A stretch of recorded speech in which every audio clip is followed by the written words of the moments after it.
आज हम स्टार्ट करते हैं इलेक्ट्रिक फील्ड। फील्ड यानी अक्षेत्र, इलेक्ट्रिक आप समझे चार्ज से। तो इलेक्ट्रिक फील्ड का मतलब क्या होता है?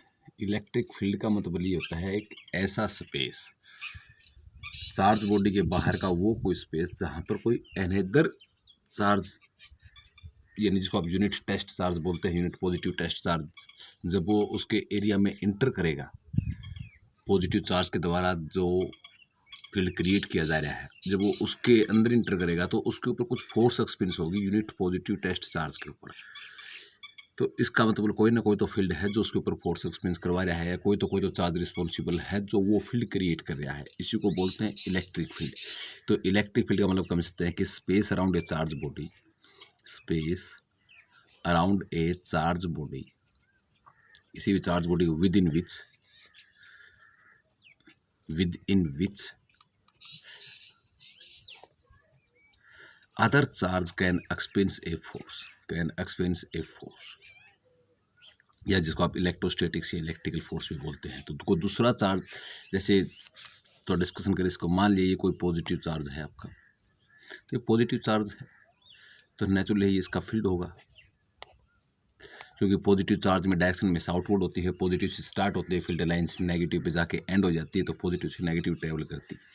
तो इसका मतलब ये इसका इलेक्ट्रिक फील्ड है। जहाँ तक ये इसका एरिया आप ये भी कह सकते हो।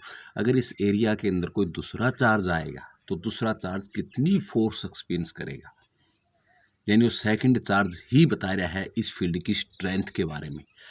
तो कोई भी अगर मैं दूसरा चार्ज यहाँ पर लेता हूँ, मान ले, तो ये इसका इस तरह से इलेक्ट्रिक फील्ड प्रोड्यूस हो जाता है। तो ये जो एरिया है ये इलेक्ट्रिक फील्ड है। कोई दूसरा चार्ज अगर मैं यहाँ पर भी देता हूँ, मान लिया इसको बोलते हैं test charge, unit positive test charge है, तो ये टेस्ट चार्ज फोर्स एक्सपीरियंस करेगा। तो हम कह सकते हैं, यानी ये जो टेस्ट चार्ज आपने लिया है ये force experience due to field, force experience due to field. इस फील्ड के कारण ये फोर्स एक्सपीरियंस करेगा। ये फील्ड कहाँ से फोर्स एक्सपीरियंस हो रहा है? Due to this positive charge के कारण। तो ये आपका फोर्स एक्सपीरियंस करेगा। तो इसका मतलब ये जो फील्ड है आपका, इसको बोलते हैं इलेक्ट्रिक फील्ड, जो कि एक वेक्टर क्वांटिटी है। तो electric field it is a vector quantity. तो इसका मतलब इसका फॉर्मूला क्या बने? तो इलेक्ट्रिक फील्ड बराबर है force experienced by a unit test positive charge. कई बुकों में क्यू से भी दिखा देते हैं इसको, लेकिन वहाँ पर भी ये है, तो यूनिट टेस्ट चार्ज सिंबल है। तो E is equal to F by Q भी, या फिर एफ बाई क्यू नोट, इसको बोलते हैं टेस्ट पॉजिटिव चार्ज या unit test positive charge. Test charge क्या होता है? वो जिसकी वैल्यू वेरी वेरी स्मॉल होती है, वेरी वेरी स्मॉल होती है, और नो इलेक्ट्रिक फील्ड, इसका खुद का कोई भी इलेक्ट्रिक फील्ड नहीं होता टेस्ट चार्ज का। ये जब दूसरे के इलेक्ट्रिक फील्ड में इंटर करता है तो वहाँ पर ये फोर्स एक्सपीरियंस करेगा, और कितनी ज़्यादा फोर्स होगी या कितनी कम फोर्स होगी ये उस फील्ड की स्ट्रेंथ को रिप्रेजेंट करेगा कि उसमें कितनी ताकत है। जैसे फॉर एग्जांपल अगर हम बात करें, मान लिया इस तरह से आमतौर पर गलियों में होता है, मान लिया डॉग्स तो आपने देखे ही होंगे, जब भी कोई दूसरे मोहल्ले का डॉग्स हमारे मोहल्ले के अंदर इंटर करता है तो सारे डॉग्स इकट्ठे हो जाते हैं। अब हमारे जो डॉग्स हैं, हमारे मोहल्ले के जो डॉग्स हैं, उनमें कितनी ताकत है ये तो वो बताएगा ना जो हमारे मोहल्ले में इंटर कर रहा है, कि उसके साथ क्या बीती है। कुछ ज़्यादा बुरा बर्ताव हुआ, मतलब ज़्यादा फोर्स लगा रहे हैं, तो इसका मतलब इनके बीच में कोई ना कहीं पर भी आप रखते हो। तो यूनिट जो टेस्ट पॉजिटिव चार्ज है, इसका खुद का कोई भी इलेक्ट्रिक फील्ड नहीं होता। ये जहाँ पर भी इसको रखोगे तो ये फिर फोर्स एक्सपीरियंस करता है, यानी फील्ड की स्ट्रेंथ के बारे में भी आपको रिप्रेजेंट करवा रहा है। तो इसको बोलते हैं इलेक्ट्रिक फील्ड या फिर इलेक्ट्रिक फील्ड इंटेंसिटी। कई बार पेपर में पूछ लेते हैं electric field intensity, force experienced by a unit test charge, या फिर इसका दूसरा नाम है electric field strength. Electric field strength यानी कितनी स्ट्रेंथ है इसकी, ये टेस्ट चार्ज आपको बता देगा। तो इसको नाम दिया गया है इलेक्ट्रिक फील्ड का, या इलेक्ट्रिक फील्ड स्ट्रेंथ का, या इलेक्ट्रिक फील्ड इंटेंसिटी का। ये वेक्टर क्वांटिटी है, it is a vector quantity, क्योंकि फोर्स लग रहे हैं। फोर्स तो वेक्टर क्वांटिटी है, तो इलेक्ट्रिक फील्ड इंटेंसिटी भी वेक्टर क्वांटिटी है। तो फिर इसको हम ऐसे दिखाएंगे, ये एक वेक्टर क्वांटिटी है। जो डायरेक्शन है फील्ड की is always in the direction of force. Direction of field जो होगी इज ऑलवेज, वो हमेशा होगी in the direction of force, in the direction of force. ये हम कह सकते हैं कि पॉजिटिव चार्ज होता है हमेशा फील्ड की डायरेक्शन में फोर्स आउटवर्ड में जो फोर्स एक्सपीरियंस कर रहा है। तो इसी तरह से जो डायरेक्शन ऑफ फील्ड है वो हमेशा in the direction of force के डायरेक्शन में वो आपका लगाएगा। अगर इसकी बात करूँ मैं, ऐसा यूनिट तो बना ली हमने इसकी, न्यूटन पर SI यूनिट, सॉरी। तो SI यूनिट जो होगी यहाँ से बनाओ उसकी फोर्स न्यूटन में, चार्ज गुलाम में, ऊपर आके न्यूटन पर गुलाम। और नहीं आगे सीखेंगे इस यूनिट में जाके हम इसकी वोल्ट पर मीटर भी होती है, वोल्ट पर मीटर। क्यों? क्योंकि आगे जाके रिलेशन एक और भी आएगा इसका, V/R, या फिर आपने ग्रेडियंट पढ़ाई होगा, change in potential per unit distance.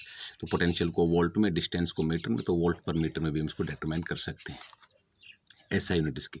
अगर मैं बात करूँ इसके डायमेंशनल फार्मूले की, तो फोर्स का तो आपने पता ही है, MLT-K2, यानी मास इंटू एक्सेलरेशन से चार्ज का हमने पीछे निकाला था 80, तो T को ले जाओ तो M हो जाएगा L, T की -3 हो जाएगी और A की -1, तो ये इसका आपका डायमेंशनल फार्मूला आपका निकल जाएगा। तो इसका मतलब ये हुआ कि इलेक्ट्रिक फील्ड, कोई भी पॉजिटिव चार्ज आपने रख दिया, उसके अराउंड वो जो पॉजिटिव चार्ज है वो ऑल अराउंड, चारों तरफ अपना फील्ड क्रिएट करेगा। और जब भी कोई टेस्ट चार्ज उस फील्ड के अंदर एंटर करेगा, तो इसका मतलब ये हुआ कि वो फोर्स एक्सपीरियंस करेगा, जिसको हम बोलते हैं टेस्ट चार्ज। टेस्ट चार्ज के ऊपर फोर्स एक्सपीरियंस करेगा, ये बता रहा है कि कितनी ज़्यादा फोर्स ये इसके ऊपर लगा पा रहा है, कितनी ज़्यादा फोर्स ये एक्सपीरियंस कर पा रहा है। तो इलेक्ट्रिक फील्ड स्पेस पाया जाता है around a charge body, within which other charge can be experience force. तो इलेक्ट्रिक फील्ड जो फोर्स पर unit test charge, unit test charge इसने बोला यहाँ पे, इसको electric field intensity, electric field strength भी बोलते हैं इसकी। और टेस्ट चार्ज की वैल्यू वेरी वेरी स्मॉल होती है। अगर इसकी वैल्यू लार्ज हो जाए, ज़्यादा वैल्यू हो जाए इसकी, तो फिर जो ओरिजिनल वैल्यू है इसके की, तो उसको ये अफेक्ट करेगा। इसलिए test charge should be very very small. इसका खुद का कोई भी इलेक्ट्रिक फील्ड नहीं पाया जाता। ये जिसकी भी इलेक्ट्रिक फील्ड में जाएगा वो कितनी फोर्स एक्सपीरियंस कर पा रहा है इस टेस्ट चार्ज के ऊपर, ये आपको बताएगा। वेक्टर क्वांटिटी है, डायरेक्शन की सेम होती है जो डायरेक्शन फोर्स की पाई जाती है। न्यूटन पर कूलम इसके SI यूनिट है, वोल्ट पर मीटर है। डायमेंशन फार्मूला इसका हमने देखा ही है।